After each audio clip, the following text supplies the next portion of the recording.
Hi అండి. Welcome to Suni cooks. అందరూ ఎలా ఉన్నారు? నేను మీ సునీత కృష్ణ అండి. ఈరోజు మనం పప్పుచారు ఏమన్నా పప్పు అట్లోకి సైడ్ డిష్‌గా చేసుకోవడానికి మెత్తలు ఫ్రై చేసుకుందాం సింపుల్‌గా. 3 ఇంగ్రీడియెంట్స్‌తో అయిపోతది ఇది.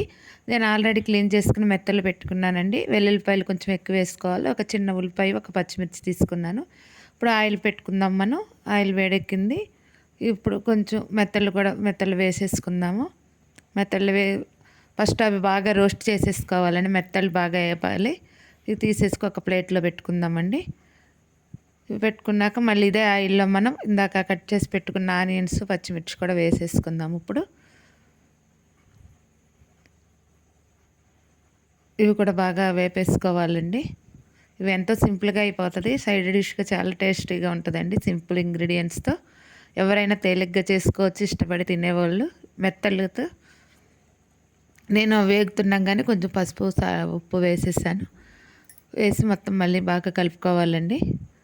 అవి కొంచెం వేగినాక ఇందాక మనం ఒలిసి పెట్టుకున్న వెల్లుల్లిపాయలు కూడా వేసుకోవాలి.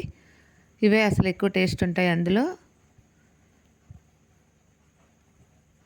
ఈ రెండు కూడా బాగా వేగిపోయినాయి కదండి. మంచిగా వేగిపోవాలి, ఎర్రగా రోస్ట్ అయిపోవాలండి ఉల్లిపాయలు, మెత్తలు ఇవన్నీ. చూసారు కదా, కలర్ చేంజ్ అయినాయి, మంచి గోల్డిష్ కలర్లో వచ్చినాయి.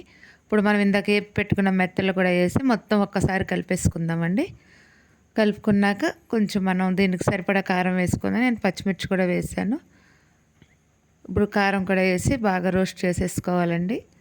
ఇక వాటర్ అవే మనం వేయక్కర్లేదు, మొత్తం ఫ్రై అయిపోయింది చక్కగా. ఇందులో కొంచెం కొత్తిమీర వేసేసుకొని దింపేసుకొని సర్వ్ చేసుకుందాం. చూసారు కదా, ఎంతో రుచికరమైన టేస్టీ అయిన మెత్తళ్ళ ఫ్రై రెడీ అయిపోయింది. నా వీడియో కనుక మీకు నచ్చినట్లయితే లైక్ చేసి, షేర్ చేసి, సబ్స్క్రైబ్ చేయండి. Thank you for watching.